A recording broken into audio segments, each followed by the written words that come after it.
दोस्तों, आप सभी ने कभी न कभी ट्रेन में यात्रा तो जरूर की होगी। देश के एक कोने से दूसरे कोने तक जाने के लिए आज भी यह सबसे सस्ता और सुलभ साधन है। लेकिन क्या आपने कभी सोचा है कि भारत में कुल कितनी ट्रेनें चलती हैं, या यह कितना एवरेज देती है, या इसके ड्राइवर को कितनी सैलरी मिलती है? आप में से बहुत कम लोगों ने इसके बारे में सोचा होगा। तो दोस्तों, आज हम इस वीडियो में ट्रेन से जुड़े ऐसे ही कुछ मजेदार फैक्ट्स के बारे में जानेंगे। नमस्कार दोस्तों, मेरा नाम है राहुल और आप देख रहे हैं सच्ची खबर यूट्यूब चैनल। चलिए शुरू करते हैं आज का ये वीडियो। भारतीय रेलवे एशिया का दूसरा और विश्व का चौथा सबसे बड़ा रेलवे नेटवर्क है। भारत की पहली पैसेंजर ट्रेन 16 अप्रैल 1853 को बॉम्बे से ठाणे के बीच चलाई गई थी, जिसकी दूरी 34 किलोमीटर थी और तब उस ट्रेन को 34 किलोमीटर का सफर तय करने में 45 मिनट का वक्त लगा था। दोस्तों, भारत की उस पहली पैसेंजर ट्रेन में 14 डिब्बे थे और इस ट्रेन में 400 यात्रियों ने सफर किया था। इतना ही नहीं, उस पहली पैसेंजर ट्रेन में 3 इंजन लगे हुए थे, जिनके नाम थे सिंध, मुल्तान और शहीद।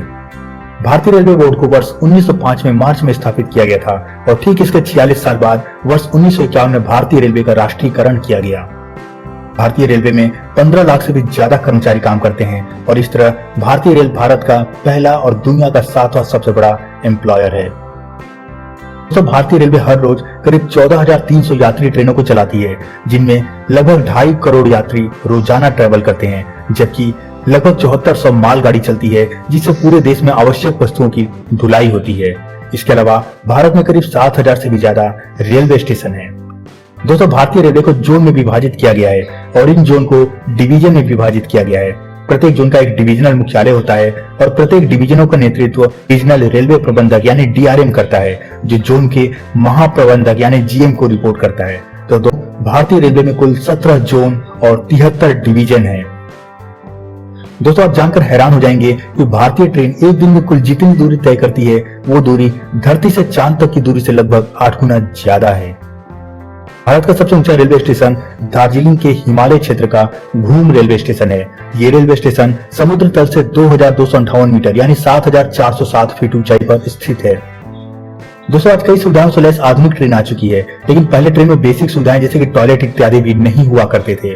वर्ष 1909 में पैसेंजर ट्रेन में यात्रा कर रहे अखिल चंद्र सेन नामक एक यात्री ने अपने निजी अनुभव के तौर पर रेलवे को खत लिखकर इस समस्या के बारे में बताया था, जिसके आधार पर ब्रिटिश सरकार ने भारतीय ट्रेन में टॉयलेट बनाना शुरू कर दिया। भारतीय रेलवे सबसे लंबी और सबसे छोटी दूरी की अनोखी यात्रा भी कराती है।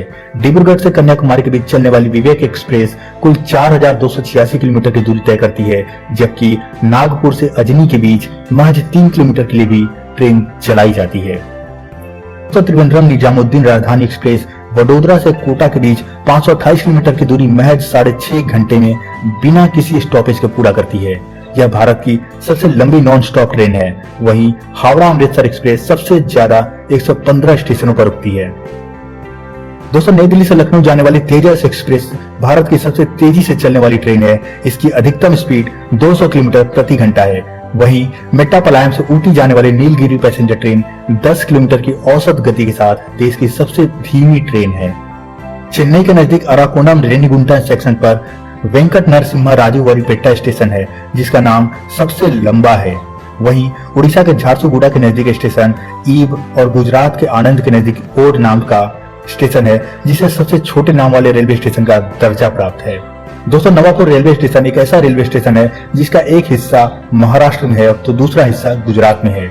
ऐसा एक और स्टेशन है भवानी मंडी, जिसका एक हिस्सा राजस्थान में होता है तो दूसरा हिस्सा मध्य प्रदेश में होता है। वहीं महाराष्ट्र के अहमदनगर जिले में श्रीरामपुर और बेलापुर ऐसे 2 रेलवे स्टेशन है जो ट्रैक के आमने सामने स्थित हैं। दोस्तों, भारत का पहला अंडरग्राउंड रेल है कोलकाता मेट्रो रेल। इसे वर्ष 1984 में शुरू किया गया था और 24 दिसंबर 2010 में भारतीय रेलवे ने कोलकाता मेट्रो रेल को भारत का 17वां जोन घोषित कर दिया। यह भारत का दूसरा सबसे व्यस्त मेट्रो सिस्टम है।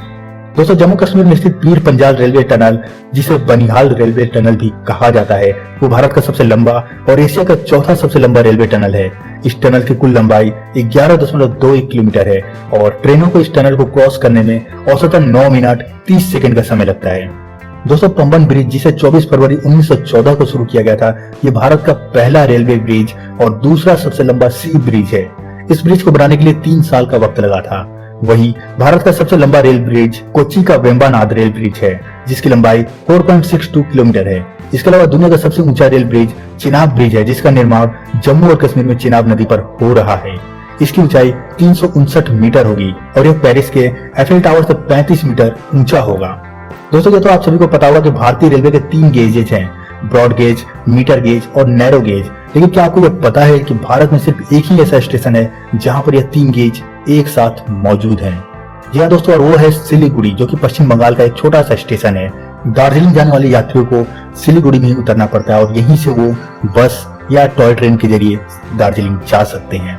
दोस्तों, भारतीय रेलवे के पास 2,89,185 फ्रेट वैगन है, जबकि 59,713 पैसेंजर कोच और 12,108 लोकोमोटिव इंजन है। दोस्तों, स्टीम इंजन से शुरू हुआ भारतीय रेलवे का सफर आज इलेक्ट्रिक इंजन तक आ पहुंचा है, लेकिन आज भी देश के कई हिस्सों में डीजल इंजन वाली ट्रेनें चलती हैं। लेकिन क्या आपने कभी सोचा है कि डीजल इंजन कितना एवरेज देती है? आइए जानते हैं इस बारे में। भारतीय रेल के इंजनों में 3 तरह के डीजल टंकियां होती हैं, जिनमें पहली 5,000 लीटर, दूसरी 5500 लीटर और तीसरी 6,000 लीटर की होती है। तो दोस्तों, इतना तो हम सभी जानते हैं कि गाड़ी में जितना ज्यादा लोड होता है, गाड़ी उतना ही कम एवरेज देती है। तो ऐसा ही कुछ भारतीय रेलवे के डीजल इंजन में भी है। डीजल इंजन में भी प्रति किलोमीटर का एवरेज गाड़ी के लोड के मुताबिक ही तय होता है। अगर ट्रेन 24 डिब्बे की है तो लगभग 6 लीटर डीजल में 1 किलोमीटर का एवरेज आता है, यानी 24 डिब्बों के साथ ट्रेन 1 किलोमीटर की दूरी तय करने में 6 लीटर डीजल का यूज करती है। इसके अलावा अगर 12 डिब्बों की पैसेंजर गाड़ी है तो उसमें भी 1 किलोमीटर का एवरेज 6 लीटर डीजल में ही आएगा, क्योंकि पैसेंजर गाड़ी हर स्टेशन पर रुकती जाती है। इस वजह से इसके ब्रेक लगने और स्पीड बढ़ाने में ज्यादा डीजल खर्च होता है। वहीं 12 डिब्बों की एक्सप्रेस गाड़ियों की बात करें तो उनमें भी लगभग 4.5 लीटर में 1 किलोमीटर का एवरेज आएगा, क्योंकि एक्सप्रेस ट्रेन पैसेंजर ट्रेन की तुलना में बहुत कम जगह रुकती है। दोस्तों, आप सभी के मन में सवाल जरूर आता होगा कि हजारों लोगों को सुरक्षित उनकी मंजिल तक पहुंचाने वाले ट्रेन ड्राइवर, जिसे लोको पायलट भी कहते हैं, की सैलरी कितनी होती होगी? तो दोस्तों, हम आपको बताना चाहेंगे कि सभी लोको पायलट की सैलरी अलग अलग होती है। वो इस बात पर डिपेंड करता है कि उन्हें कितने साल का एक्सपीरियंस है और वो कौन सी ट्रेन चलाते हैं। जैसे अगर वो गुड्स ट्रेन यानी मालगाड़ी चलाते हैं तो उनकी सैलरी 40,000 रुपए से 56,000 रुपए के बीच में होगी, जबकि पैसेंजर ट्रेन के ड्राइवर को 50,000 से 66,000 रुपए और मेल या एक्सप्रेस ट्रेन के ड्राइवर को 60,000 से 78,000 रुपए तक की सैलरी मिलती है। जबकि राजधानी, शताब्दी और गतिमान जैसे प्रीमियम ट्रेनों के लोको पायलट को 70,000 से 88,000 रुपए तक की सैलरी मिलती है। इसके अलावा सभी लोको पायलट को किलोमीटर के हिसाब से अलग से भत्ते यानी अलाउंस भी दिया जाता है। तो दोस्तों, आपको ये जानकारी कैसी लगी इस बारे में कमेंट करके जरूर बताइएगा। वीडियो पसंद आया हो तो लाइक और अपने दोस्तों के साथ शेयर करना बिल्कुल न भूलिएगा। चैनल पर नए हैं तो साथ ही सब्सक्राइब कर ले, बेल आइकन जरूर प्रेस करें। फिर मिलते हैं अपने अगले वीडियो में, तब तक के लिए बाय, जय हिंद।